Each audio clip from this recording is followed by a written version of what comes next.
there's a voice inside you whispering, there's still more to do. Yet the irony is this, you could actually do less and still accomplish more.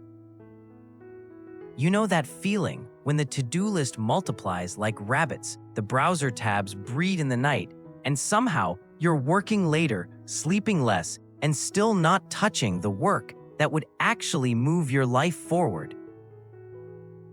That's the trap of the non-essential. We confuse activity with progress. We mistake motion for momentum. We say yes to everything because we're afraid of missing the one thing. The result is a life that's full, but not fulfilled. Here's the shift I want to offer you today, inspired by Greg McKeown's book, Essentialism. It's not a productivity hack or a color-coded calendar. It's a commitment, less, but better. Not doing more things, but doing the right things. Not squeezing more hours from the day, but building a day that doesn't need squeezing. By the end of this video, you'll have a simple way to identify what truly matters, a graceful way to say no without burning bridges, and a rhythm that makes the essential almost effortless. And yes, you'll feel lighter. Hi, I'm John. If you're new here, welcome to Evolu John, where we build a life you're proud to live, one decision at a time. If you've been grinding without getting anywhere, let's rewrite that story, starting now. The heart of essentialism is a single sentence that hits like a truth bomb. If you don't determine the priorities in your life, someone else will. Meetings, messages, favors, quick asks, and since you're so good at this, requests. They're all votes for how your time gets spent. So the first move isn't to tidy up the calendar. It's to claim authority over it. That starts with clarity. Think of your life like a closet. Most of us keep cramming shirts and shoes into it until the door buckles. Essentialism says, pull every item out, hold it in your hand, and ask, does this deserve space? Not, could this be useful someday? Not, was this expensive? The question is this vital to who I am and where I'm going? If it's not a clear yes, it's a clear no. That's the 90% rule. When you evaluate options, projects, invitations, even purchases, rate them on a scale from 0 to 100. If it's below 90, it's a no. Let that standard serve your essential intent, a single sentence that captures the highest point of contribution you can make over the next season. Not a vague wish like grow my business or get healthy, but a specific direction like build a $10,000 emergency fund and automate 20% savings by December 31st. Or run a 10K under 55 minutes and cook dinner at home 4 nights a week. It turns a foggy horizon into a lighthouse. Suddenly, every decision becomes simpler. Does this move me toward the lighthouse or not? Try this right now.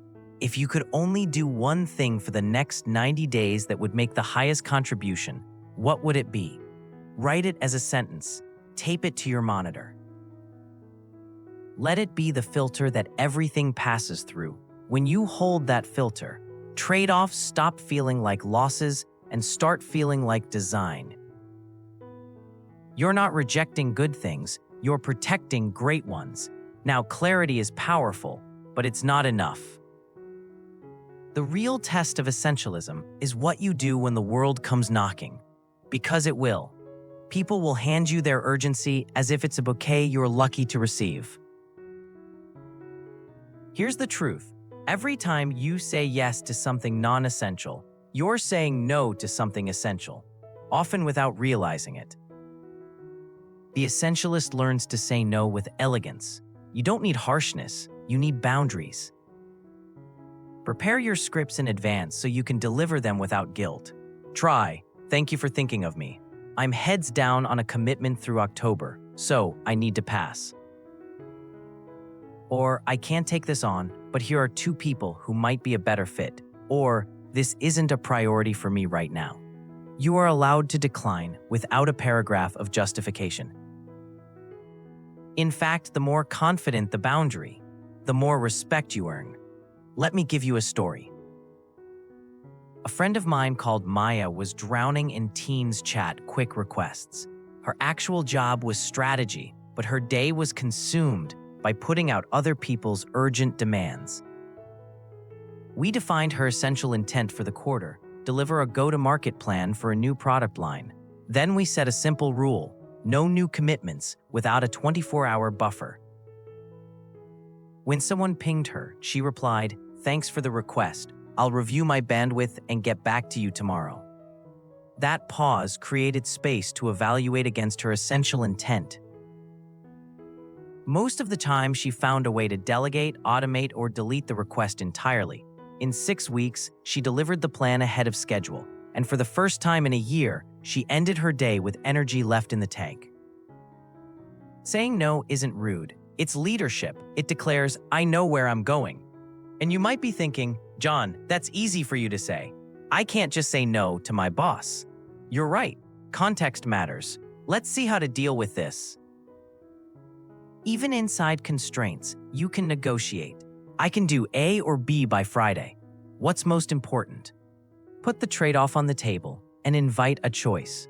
People respect clarity when you frame it around outcomes. Okay, we've got clarity and boundaries. The next step is removing friction from the essential.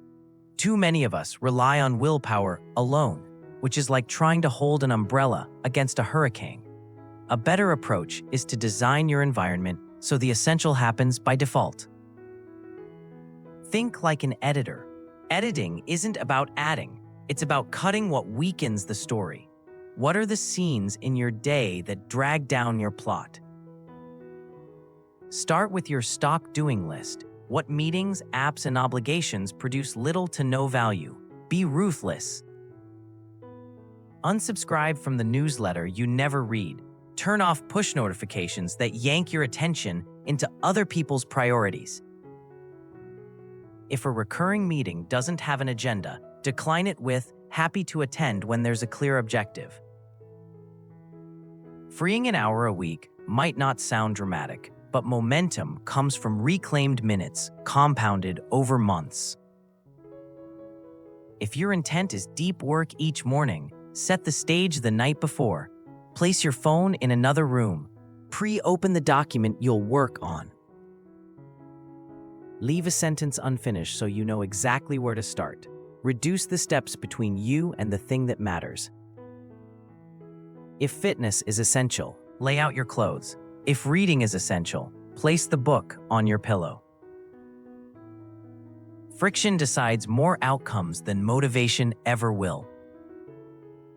A practical concept I love, borrowed from Essentialism, is the one done by noon rule. Choose one essential task each day, the one that best advances your intent, and aim to complete it before lunch. That doesn't mean your day ends at noon. It means your day can't defeat you before noon. Give that task a 90-minute block with no meetings, messages, or toggling to check just one thing. When the block ends, stand up, stretch. Then you can handle the busy work without the low-grade panic that you're ignoring what matters. Another habit, define minimum viable progress. What's the tiniest, clear unit of progress on your essential task today? Send a pitch email, rough the outline, practice the presentation intro. Perfectionism loves to turn simple steps into looming mountains. Minimum viable progress turns mountains back into steps. And please, protect your most important asset, yourself. Sleep is not luxury. When you're rested, you make better decisions, craft better work, and say better no's. Burning out to prove you care is the non-essentialist's badge of honor. The essentialist's badge is sustainability. Don't sprint through a marathon. Essentialists assume things take longer than expected and plan for it on purpose. If a task will take an hour, schedule 90 minutes. One of my favorite moves is a simple "what could go wrong" review. Before you start, ask, "It's 1 month from now, and this failed. Why?" List the reasons: scope creep, ambiguous roles, missing data, vacation schedules. Then fix them first. Clarify the scope. Assign owners. Gather what you'll need. Start earlier than feels necessary. The result isn't just fewer crises, it's calmer execution. Before we wrap, here's what I want you to carry with you. Productivity isn't about spinning more plates. It's the courage to hold the few that matter and set the others down without apology.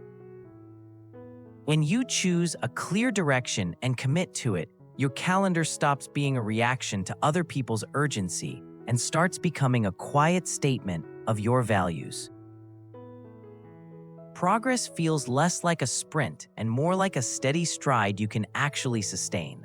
Close the loop by making one promise you're willing to keep, not just today, but again tomorrow. Put it where you'll see it, return to it at a set time each day, and treat the rest as optional.